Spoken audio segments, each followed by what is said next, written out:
Okay guys, hey, getting ready to do my all grain here. Got a little classical music going, just to, want to set the tone. You want to, when you start working with these grains, you want to make sure the grains are happy, make sure the mood's right. I think it's going to be fun. First thing though, you got to do is have a home brew. I already opened it up, so let's give this baby a pour. This is my Scottish ale that I did. It's about 6 weeks in the bottle now. So it was actually a whoa, take it easy. This was actually a partial grain or mini mash, whatever you want to call it. But it turned out really good. This was like a half liquid malt extract and a half some specialty grains, and no, I'm really happy with the way it turned out. I mean, it just tastes really good, looks good. This is my second brew that I did, so I'm really happy with it. Anyway, get to the all grain. I got my water at about looks like about 170. I'm going to be getting ready to put some grain in here and get her going. I noticed a few of the grains I got, I didn't really think they were ground up that well, so I got this bag, and then I'm putting them in there, and then using this as a rolling pin, my old Apostles 12 Aussie Vineyards. Works good. You just get your grains in there and just roll her back and forth, get her, get them ground up how you want them.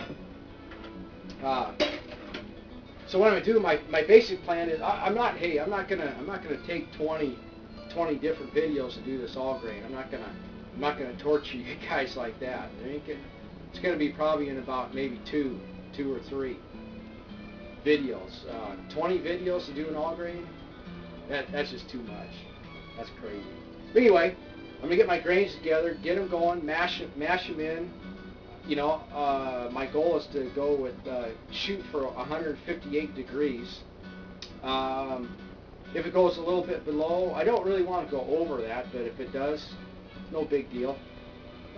If I have trouble controlling the temperature on my stovetop, I'm going to go ahead. I got my oven preheated to about 160. I'll just go ahead and put the pots in there, and that should work out real good. So. I don't want to get too into this because you guys are going to brew however you have to adapt to your surroundings and your situation. I've got a smaller apartment, so I'm doing it this way. I've seen some all grain videos that are, boy, I talk about really involved. This one guy, he had piping, he had valves, electrical switches, solenoids, had all the Blickman engineering, temperature controlled ball valves, and but he had a huge 2-car garage. On the flip side of that too, hey, if you get, if you open up a valve and you're trying to get your wort to flow and it clogs up, you're gonna have to have pipe wrenches and things to work on it. So anyway, my philosophy is I'm gonna keep it simple. I think it's just, personally for me, that's the way I'm going to like it. For the guys that want to get all the equipment, hey, more power to them. At least they're keeping the economy going. They're out there buying that equipment. So anyway, hey, let's give this thing a sample here, this Scottish ale. Man, you can see that, it looks really good. Kind of a nice, it's got a nice, kind of a mid gold, kind of a copper color. It's got a nice head on it. Nice malty smell. It had a 60-minute boil on the hops, so it's got a little hop aroma, not much. Wow, that's a good tasting beer. That's what homebrew's all about, guys. So anyway, I was going to say, if you guys are going to do some all grain, get this book. It's a very, very good reference book. It covers everything. I mean, it goes from liquid malt extract all the way up to all grain. In fact, this section right here It's got a chart that'll take you through all the temperatures, and you know, it gets pretty technical. As long as you have the basic knowledge, I'm not going to get too hung up on exact temperatures and exact times. I mean, I don't cook like that. You know, when I cook bread, I don't follow a recipe. I just do it by feel. You know, I do it by feel and by sight, by smell. So anyway, that's just my philosophy. You know, I'm going to sparge it out. I got my sparge water going over here. Sparge it out using this. Just going to be simple. I got a wort chiller. You know, get the wort chilled down. Pitch the yeast. I've got some what I think is really good overall yeast right here. This Safari 04. Been using it with good success. So anyway, I'm gonna grind up some grains here, get it going in the pot, and then as soon as I get things going, I'm gonna switch it back on and give you a quick update. Not 20 videos, 1 or 2, maybe 3. Yeah. Hey guys, come on now. You know, this is not rocket science. It's not rocket science. We're brewing beer. So anyway, have a home brew, relax. I'll be back with you in a couple minutes. Okay. Adios.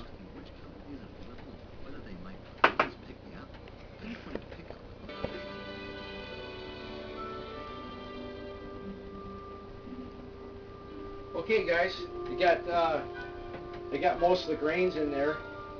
I added in. Here, let me show you. I added in these grains at 180, and the temperature's coming down. It's down to about 170. So I've only been in there a few minutes. Starting to look and smell like beer already. Okay, we'll leave it alone. And then I'm going to add in, I got to add in a few more grains right over. I'm going to add in my Golden Promise over here. I've got a 4-gallon, and then I got a 3-gallon going over here. And then I've actually got a 5-gallon. I've got a 5-gallon that I'm using to do my boil. Actually, I got kind of lucky. I picked up a set of stainless steel pots on eBay. I got them for, let's see, I got a 5-gallon, 4-gallon, 3-gallon, and a 2-gallon for $40. And the guy actually, it was free shipping. So, man, I got a steal. Really good. So that's going to work out really good for this all grain. Hey, let's top this baby off here. Since we're making home brew, let's top her off. You know, it's amazing. I went to the grocery store this morning. Look at that thing. I mean, jeez. Come on. Man, it don't get any better than that. I mean, oh, can you see that? That's pretty good. That was pretty good for partial grain. Pretty good.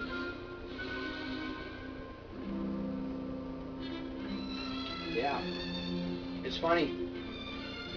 I was at the grocery store this morning, and they had a special on some of the Red Hook. It's a microbrew. Got that classical music going to keep the grains happy. Yeah, they had some Red Hook. It's a microbrew. It was I can't remember the name of it now. But anyway, it's like, you know, I'm looking at it, and it's like it's over $1 a bottle. And you know, I've had some of that Red Hook before. It's pretty good. It's good beer. You know, it's good beer. But I mean, shoot, I'm making this for, I figured out it's costing me 42 cents. You know, instead of over $1 something a bottle, it's cost me 42 cents. You know, for some, I think, I mean, it's quality beer. It really is. So anyway, hey, my hat's off to all the home brewers.